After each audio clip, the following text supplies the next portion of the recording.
हरे कृष्णा, राधे राधे। देवी लक्ष्मी की भक्ति का दीप आपके घर सदैव जलता रहे।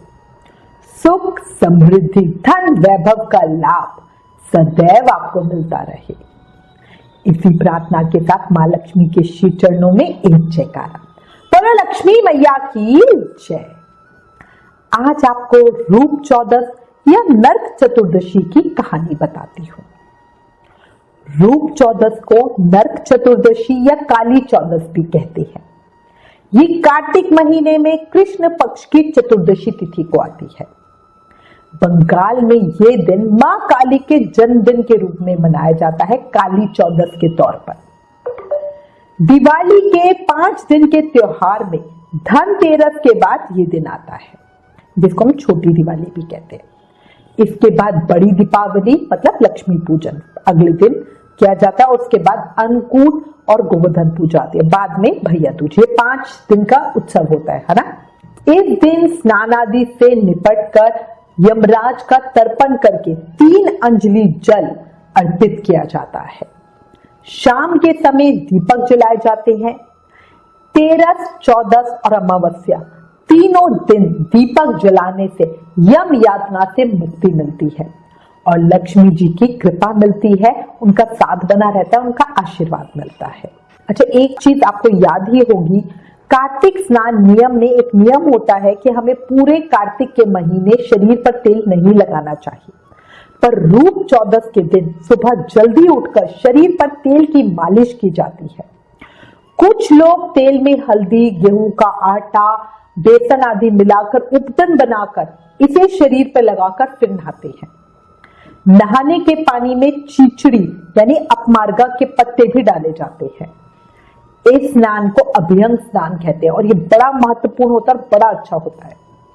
भगवान श्री कृष्ण नरकासुर का वध करने के बाद तेल से नहाए थे, तभी से ये प्रथा शुरू हुई है। पूरे कार्तिक के महीने सिर्फ इस दिन को छोड़ के कभी हमें तेल नहीं लगाना। ये स्नान करने से नरक से मुक्ति मिलती है और 100% मिलती है, इसलिए ही इसे नरक चतुर्दशी भी कहते हैं। इस दिन श्री कृष्ण की बहुत स्पेशल पूजा की जाती है और मंत्रों का उच्चारण किया जाता है। श्री कृष्ण का एक मुख्य मंत्र है, वसुदेव सुत देवम नरकासुर मर्दनम देवकी परमानंदम कृष्ण वंदे जगत गुरु। इस मंत्र का जाप करिए और श्री कृष्ण की कृपा पाइए। एक और बात, बंगाल में ये दिन काली चौदस के नाम से जाना जाता है। महाकाली देवी शक्ति के जन्मदिन के रूप में इस दिन को मनाया जाता है। काली मां की बड़ी बड़ी मूर्तियां बनाकर उनकी पूजा की जाती है। ये आलस्य और बुराइयों को त्याग कर जीवन को रोशन करने का दिन माना जाता है ना। तभी कहते हैं कि भाई सुबह जल्दी उठ के हर कोई नहीं नहा सकता, तब भी कहते हैं नहीं, आलस छोड़ना है और हमें ये करना है। कुछ जगह भगवान विष्णु के वामन अवतार की पूजा की जाती है। इस दिन भगवान विष्णु ने वामन अवतार धारण करके देवताओं को राजा बलि के आतंक से मुक्ति दिलाई थी। भगवान ने राजा बलि से वामन अवतार के रूप में 3 पैर जितनी जमीन दान के रूप में मांगकर उसका अंत किया था। राजा बलि के बहुत ज्ञानी होने के कारण भगवान विष्णु ने उसे साल में 1 दिन याद किए जाने का वरदान भी दिया था। नरक चतुर्दशी ज्ञान को रोशनी से जगमगाने का दिन माना जाता है। इस दिन हनुमान जी की विशेष पूजा भी की जाती है। बचपन में हनुमान जी ने सूर्य को खाने की चीज समझकर उनको अपने मुंह में रख लिया था, इस कारण चारों तरफ अंधेरा फैल गया था। बाद में सूर्य को इंद्र देवता ने मुक्त करवाया था। अच्छा, इस दिन है ना रूप चतुर्दशी का व्रत भी रखा जाता है। रूप चौदस की कहानी सुनी जाती है, ठीक है। तो अगर आप वैसे कार्तिक के पूरे महीने का व्रत नहीं कर रहे हो तो कम से कम जो स्पेशल दिन है ना, इसमें व्रत जरूर कर लेना।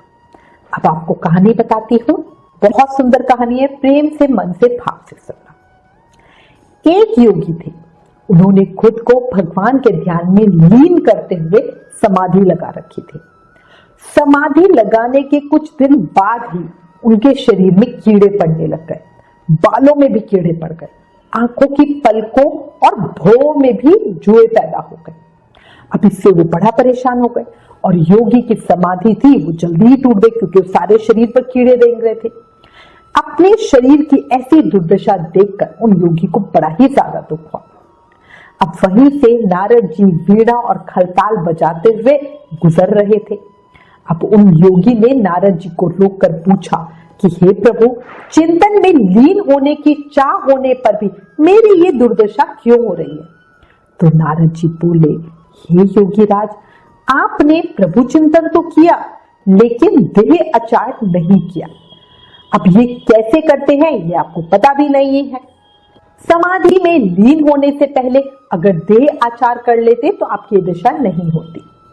अब योगी राज जी ने पूछा कि मुझे अब क्या करना चाहिए?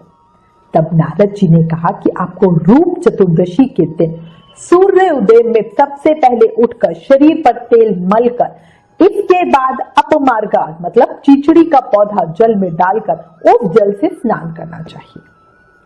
इस दिन व्रत रखते हुए विधि विधान से भगवान श्री कृष्ण का पूजन करना और आपका शरीर पहले की तरह स्वस्थ और रूपवान हो जाएगा। अब वो जो योगी राज जी ने उन्होंने ऐसा ही किया और वो बहुत स्वस्थ और बड़े सुंदर हो गए। रूप चौदस का दिन बहुत शुभ होता है, इसलिए प्रसन्न रहकर भक्ति भाव से अपनी इष्ट की पूजा करने से हमें भी हमारे मन वाली इच्छा मिलती है। इसी के साथ एक जयकारा बोलो श्री कृष्ण भगवान की जय, यमराज की जय, वामन भगवान की जय, मां लक्ष्मी की जय, हनुमान जी महाराज की जय। रूप चौदस को इसीलिए रूप चौदस मतलब 14 गुना रूप देने वाली कहा गया है। जरूर कर लेना, बहुत बहुत अच्छा होता है। अंत में कृष्ण भक्ति की छाव में दुखों को भुलाओ, सब प्रेम भक्ति से हरि गुण गाओ, है ना?